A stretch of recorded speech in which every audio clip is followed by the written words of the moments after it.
You might think that you know everything there is to know about Disney, but there are a lot of strange, shocking things that you may not have been aware of. Here are the 15 most shocking facts about Disney.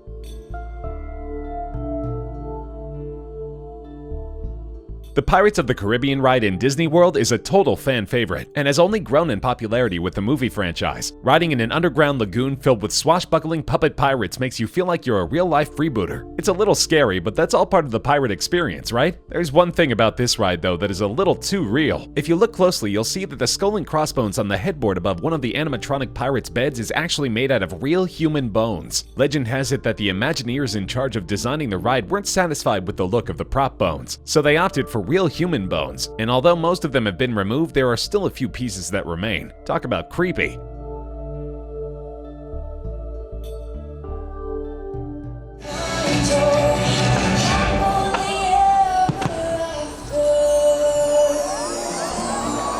Everyone knows that Disney World likes to make a statement. Every year, hundreds of fireworks shows are put on display to entertain guests and create an atmosphere of magic and wonder. But did you know that Disney Parks is the second largest consumer of explosives in the world? They come in right after the US military. It makes sense if you really think about it. There are 2 fireworks shows put on every single night. No exceptions. Add in the frequent use of pyrotechnics in their shows and rides, and you've got enough fireworks to last a lifetime.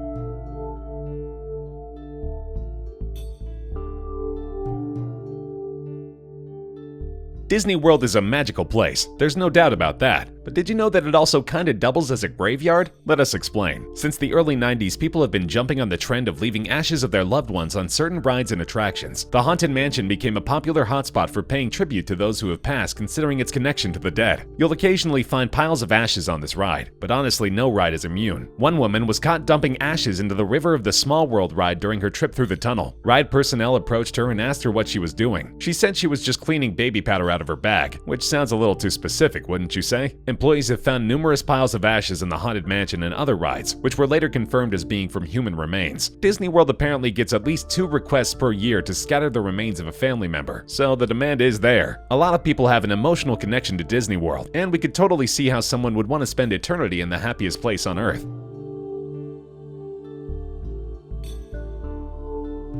The 1990 Disney film Rescuers Down Under is a family classic. Most parents wouldn't think twice about buying their kids a movie about a bunch of cute, cuddly Australian mice, but apparently this film needed a lot more parental guidance than the producers initially thought. About halfway through the movie, when Orville makes his rooftop descent, you can see the image of a topless woman in the window he passes. It's super quick, but a lot of kids spotted it, resulting in Disney having to recall 3.4 million videotapes. Who knows why the animators put that racy image in a children's movie? It looked pretty deliberate. I'm sure those animators get pretty loopy drawing the same characters over and over again. Maybe they just needed to shake things up. Whatever the reason, it's the perfect piece of proof of how strange Disney can be.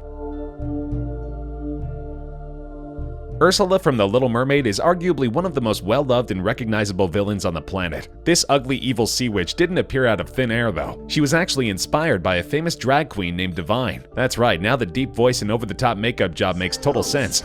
Poor souls with no one else to turn to.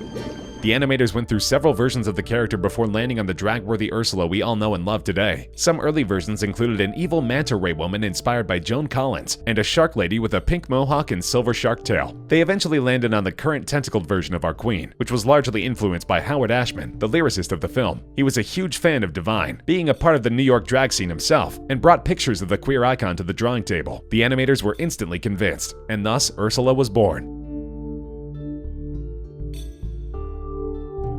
Walt Disney was the first person in animation to jump on the Technicolor bandwagon, much to his brother Roy's chagrin, who thought it was too expensive and time-consuming. The network required that he provide a black and white copy of every cartoon he's commissioned to create, but one day he had the idea of making a full-color version of his 1-minute animated movie Flowers and Trees. It took about 3 months to replace the black and white paint with a myriad of colors to create lifelike natural scenery, but he eventually got it done, and everyone ended up being very pleased with the results, even his brother. The movie was shown at the Chinese theater in 1932 and was an instant hit. MGM ended up commissioning him to make animated openings for their live-action films. People were going crazy for Technicolor. There was one little catch to this new color craze though. Walt Disney was actually the only animator in the world allowed to use the Technicolor patented technology for the 2 years following the success of Flowers and Trees. This gave the filmmaker an invaluable head start in the industry.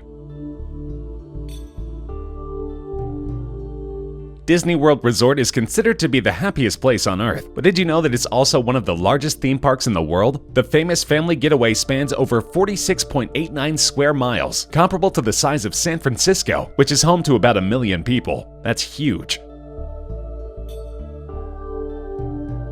What do Bambi, Cinderella, Ariel, and Peter Pan have in common? They're all motherless. If you look through the Disney catalog of movies, you'll notice that most characters are either orphans or lose their mother during their film. Many believe that Walt's own experience of losing his mother inspired the many orphan characters in his early films. It all spurred from a devastating event involving his parents. When Walt was a young man, he bought his parents a house with all the money he made from animation. One night, the furnace broke, and toxic gas filled the house, killing his mother and injuring his father. He never spoke of the incident and apparently harbored incredible guilt, constantly thinking that he personally caused his mother to die. The pain he experienced from the incident can be seen in the characters of his films, and this trend of characters losing their mothers is even apparent in modern Disney films, including Rapunzel, Frozen, and Beauty and the Beast. In the early days of Disneyland, characters used to have to walk across the entire park to get to their respective worlds. Walt thought this spoiled the magic of these characters. He felt like he had to do something about this problem, so he decided to build an elaborate tunnel system under the park. Disneyland proved to be too small to accommodate tunnels, so he saved his master plan for when Disney World was built years later. This system allowed the costume characters to pop up into their world without having to mingle with other Disney universes. The whole system covers about 9 acres, and most characters have to ride in golf cart-like vehicles to get to their destination because the tunnels are so long. Disney is known for inserting split-second racy images into their films just for fun, I guess? But there was a scene in the 1988 Disney film Who Framed Roger Rabbit that was so inappropriate they almost had to change the rating of the movie to 17+. The scene featured a full frontal nude scene by Jessica Rabbit, where her dress flies up a la Marilyn Monroe. Unlike Marilyn, Jessica isn't wearing any underwear. None. Nada. The animators could have easily given her some undergarments, but as we know, those Disney animators love to exercise their right to be dirty. Did you know that Disney World has its own jail? I can just picture it now. A Mickey Mouse warden dressing you in a candy-striped uniform and torturing you by playing It's a Small World on repeat. Sounds as awful as Disney jail could get. As scary as Disney jail sounds, it's actually more of a holding room where delinquents are kept before the real police arrive. It's kind of funny to think that the happiest place on Earth has a holding cell for misbehaving Disney fans. Not guilty? Tons of women applied to Disney's animation program in the 1930s, but Walt would have none of it. Upon application, women would receive a letter stating women do not do any of the creative work in connection with preparing the cartoons for the screen, as that work is performed by young men. For this reason, girls are not considered for the training school. To qualify for the only work open to women, one must be well-grounded in the use of pen and ink and also of watercolor. The work to be done consists of tracing the characters on clear celluloid sheets with India ink, and filling in the tracings on the reverse side with paint according to directions. Ouch, it's kinda harsh and super sexist. Disney is a little nuts when it comes to copywriting their material. In 1989, 3 daycare centers in the Florida area mounted murals featuring Disney characters including Mickey, Goofy, and Minnie. Disney personnel arrived on the scene and threatened that if the murals weren't taken down, they would sue the center for stolen intellectual property. The daycares complied and painted over the murals with characters from the Hanna-Barbera universe, which was owned by Universal Studios, who actually volunteered the use of their characters to them. This was apparently Universal's way of getting back at Disney for opening its movie-themed park before theirs. In the early years, Walt Disney banned all park cast members and employees from having facial hair, which is kind of weird considering Walt Disney himself famously had a mustache for most of his life. This ban was kept in place until 2010, which is not that long ago. Nowadays, employees can sport facial hair that reaches 1/4 of an inch. However, they still don't allow body piercings, tattoos, or brightly colored dyed hair. Women also had to wear pantyhose before 2010, but are now allowed to wear pants. Big changes for Disney.